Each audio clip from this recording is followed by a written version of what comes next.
Funny thing about this road closed sign, doesn't really stop anybody. Road right here used to run straight down where you can tell it kind of looks like an old railroad track bed, but they covered that up to make it less likely that people will just come off the highway running 55, 60 plus and jet through town. So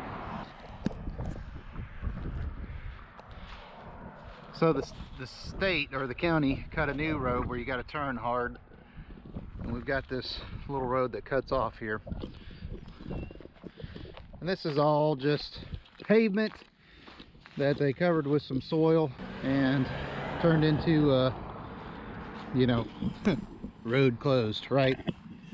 It kind of got me thinking about something kind of on the topic that I want to talk about today. Is I've done some unconventional towing, I would say, in the past, and I want to talk about one of my favorite vehicles that we used right before we got Silva, that we used to tow our previous camper, which was about 7,000 pounds, fully loaded, ready to go. And that was our 2011 Tahoe.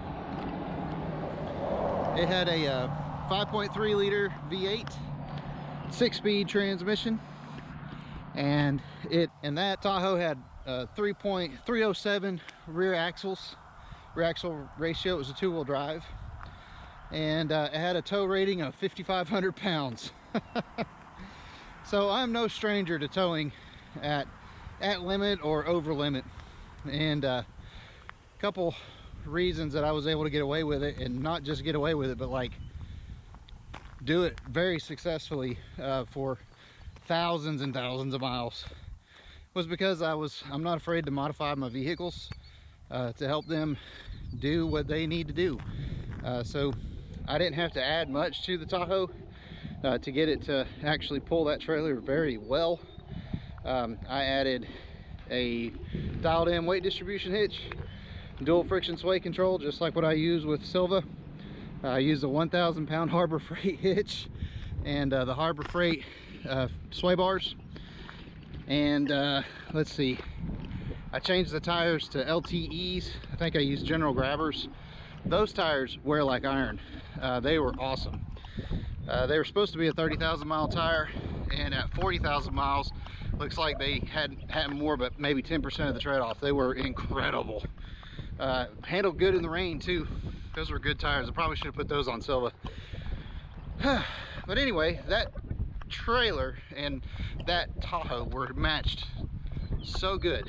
I was able to tow it like it was on rails. I was hoping for a little bit extra wheelbase whenever I got Silva, and I was really looking forward to having a bed so that I can put the dirty stuff in, which, you know, I was having to put in the back of the Tahoe or find somewhere to stuff inside the trailer, which is not, you know, the best solution, but it is what it is. We towed that trailer with usually about 4 people inside of it. Had it dialed in. I want to drop some pictures in here so you can see what I'm talking about, but I really miss that old Tahoe. I'll just be honest with you. The thing was like the perfect car and like the perfect dual purpose vehicle. There's a reason why they're so popular.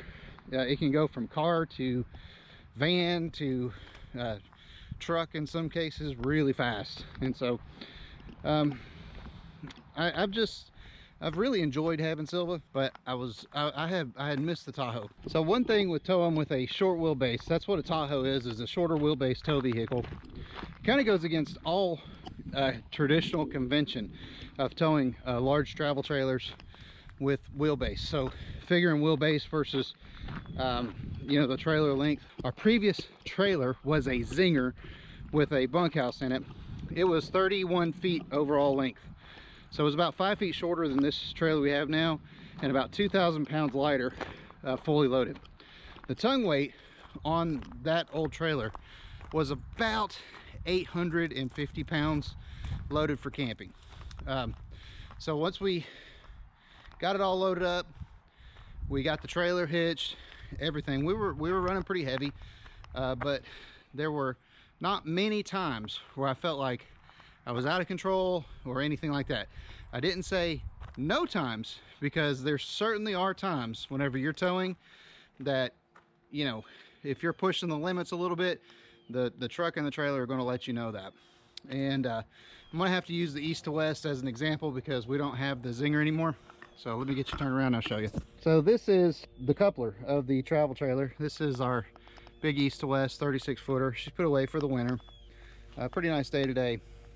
But all of your sway basically happens right here.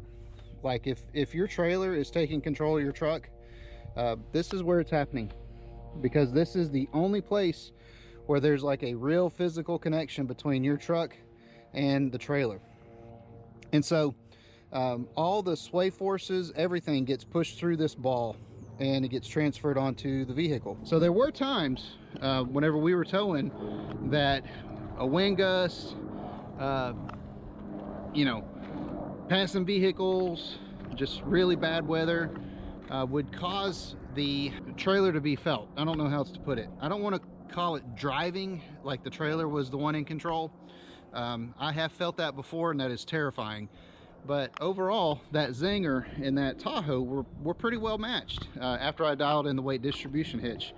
And so it's important whenever you're setting up your combo that you test it and that you make adjustments, right? And so our Tahoe was 100% 100% overloaded from a towing perspective. We were good on our axle weights and we were good on our payload capacities, especially whenever I put those LTE tires on it. Had so much tire capacity I could never exceed it with that combo. But we had to be mindful of that tongue weight, and we had to be mindful of our short wheelbase. Now, there are advantages to towing with a short wheelbase vehicle. I'm gonna have to let our Escalade stand in because we had the opportunity to upgrade to an Escalade for my wife, and this is the Tahoe platform, and I'm tickled to death that we're back on it. This one's much more upgraded because it's got the 6.2, it's got the 10-speed, it's got a little bit taller wheel and tire, so this should actually be a towing monster. Hey guys, it's Editing Germ here. The next day I was editing the video last night and realized that I completely didn't finish my thought on the advantages of towing with a short wheelbase vehicle. So I'm going to add that real quick right here, just out on my walk. And so basically there's two main advantages to using a short wheelbase vehicle. One of them is in a campground or a tight situation where you're having to really maneuver the trailer. Having a short wheelbase tug is amazing. You can fit in spots that you might not otherwise be able to fit in with a long wheelbase vehicle. That's why, like at airports, all of the tugs that move airplanes around are all pretty short compared to the airplane. It's just much more maneuverable. The second thing is actually whenever you're at your destination, having a short wheelbase vehicle it just makes getting around to your travel destination just a little bit easier. It's the same reason why people buy the shorter wheelbase vehicles. They're just a little easier to use day to day, and that's true when you get to your destination. So, all right, and so wheelbase, and I'm just going real basic, guys. Y'all, if y'all know what I'm talking about, y'all can just bear with it or skip through this part. But it's basically the distance from the center of the rear axle to the center of the front axle. And so that distance, the shorter that is, the more prone the vehicle is to trailer-induced sway.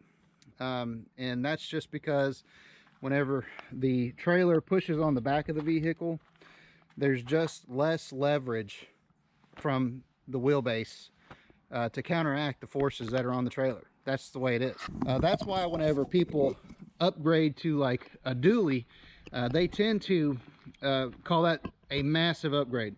And usually what's going on is folks who, and I'm just talking about the normal progression, they'll get a trailer like the Silver Lake and realize that, you know, it can really boss around a half-ton truck. And so what they'll do is some of them will just do the next incremental upgrade, which is a 2500 with the standard bed, 6.5 foot bed.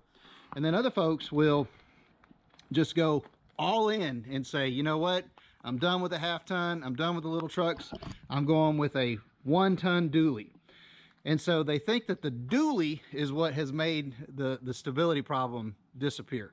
Like the dually is the one who's controlling the truck. I'm gonna drop, if I can find it, I'm gonna drop a picture in here where I did that exact thing. I went from a F-150 to a crew cab dually.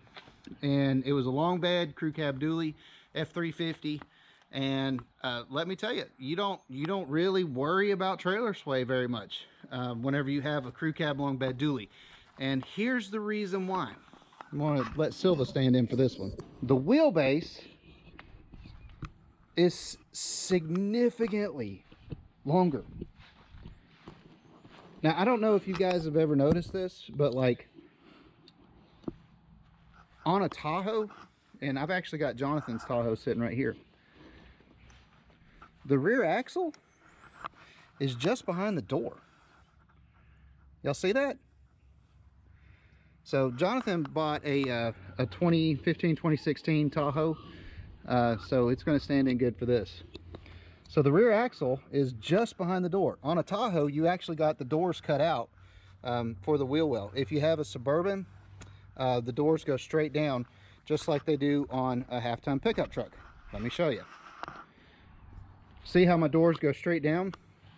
Shoop. If this truck had the same wheelbase as a Tahoe, the rear axle would be sitting somewhere right around here. So you can see just how significant a difference the wheelbase is between a Tahoe and say a short bed pickup truck, half-ton pickup truck, which is exactly what this is. This is a 5.5 foot bed.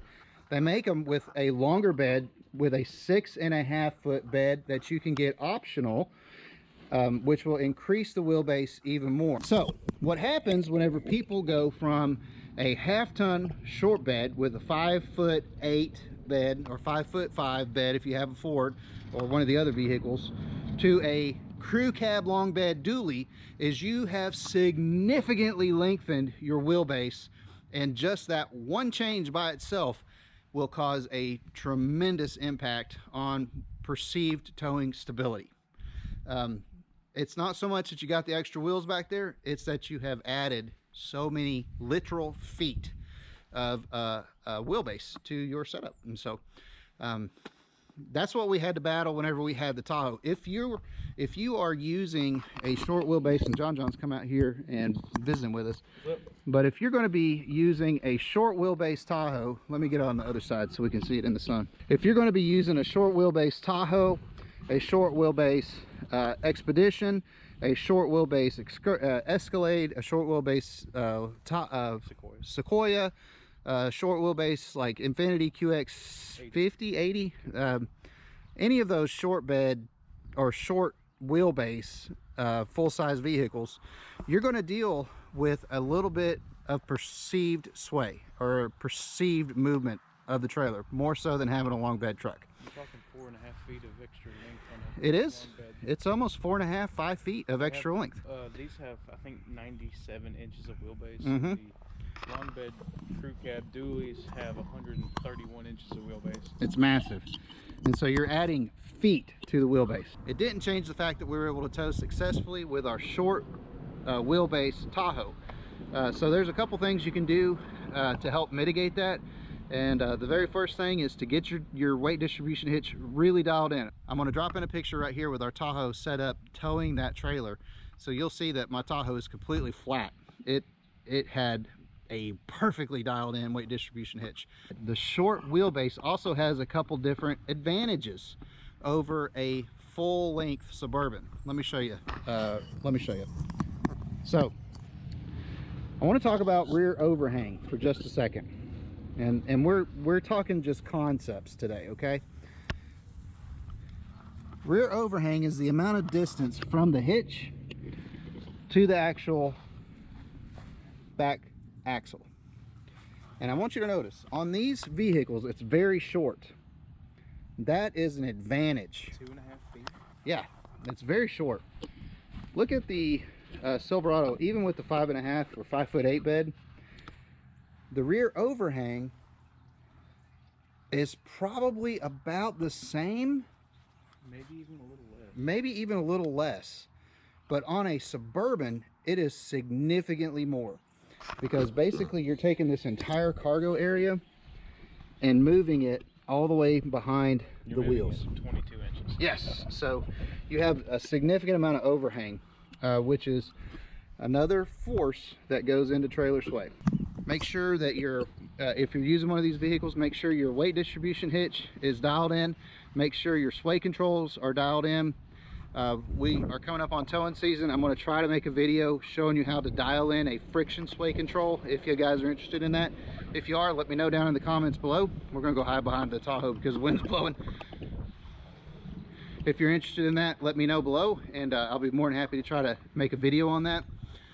But there's really one solution that takes all of it away and makes it feel like you're towing with a long wheelbase vehicle, and that is the magic of a Hensley Arrow hitch. All right guys, so what I want to do is I want to demonstrate the single point where the forces are all pushed onto your tow vehicle from whatever trailer you're using. And so we're gonna let this tri-ball hitch kind of stand in for us. This is the tri-ball, and so it's just a standard 2 5/16 ball, right?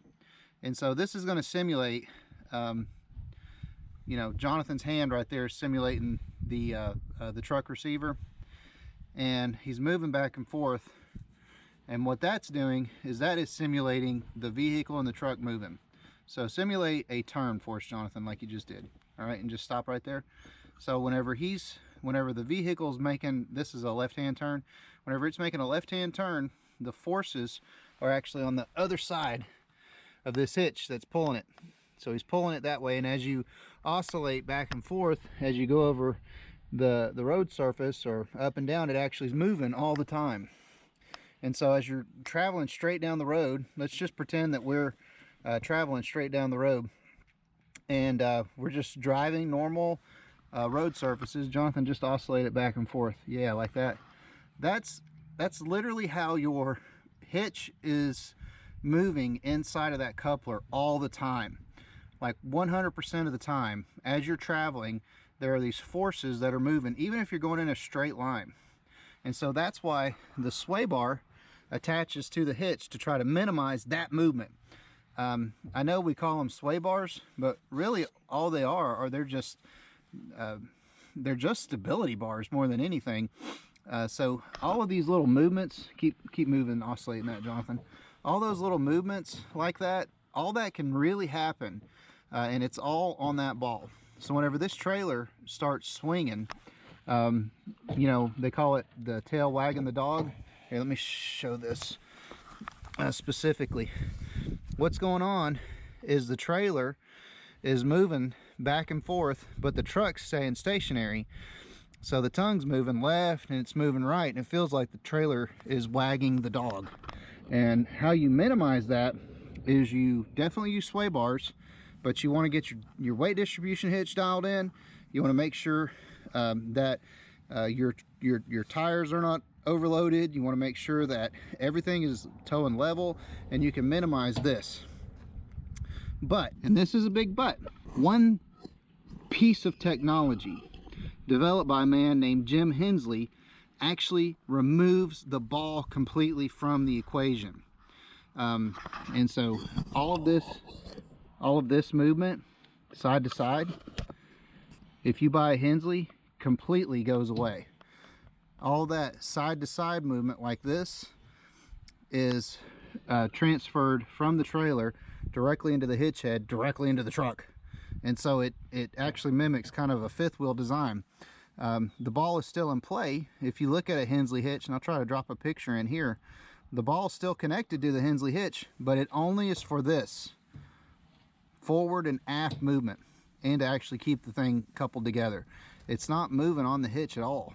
And so anytime you feel sway or you feel movement, it's because the trailer and the coupler are moving independently. They're designed to do that. Whenever you get into a longer wheelbase vehicle, these feelings, and I'm going to call them feelings, these inputs are more readily mitigated because they're transferred along a longer wheelbase. They're still happening, even if you have a 1-ton dually and it's doing this. It's still back there doing it. You just have a longer wheelbase to transmit those oscillations into and to create leverage to deal with them. So I don't know if that helps or not. I hope it does. Let me know if you got questions. I know that geometry and physics and all that stuff is kind of a mystery whenever it comes to hitching up and pulling and that sort of thing. So I hope that helps. If you got any questions, let me know. I've towed with many short wheelbase vehicles. This new vehicle that we have is same wheelbase as a Tahoe. It has more than enough capability, engine and transmission wise, to pull this big trailer, but the wheelbase is a challenge. So something we'll have to talk about before we actually try to do it. But anyway, I hope you guys got something out of that. Let me know down in the comments if you got any questions, or if you'd like to see anything else, or have any other questions about towing with a short wheelbase vehicle. Talk to you guys later. Thanks.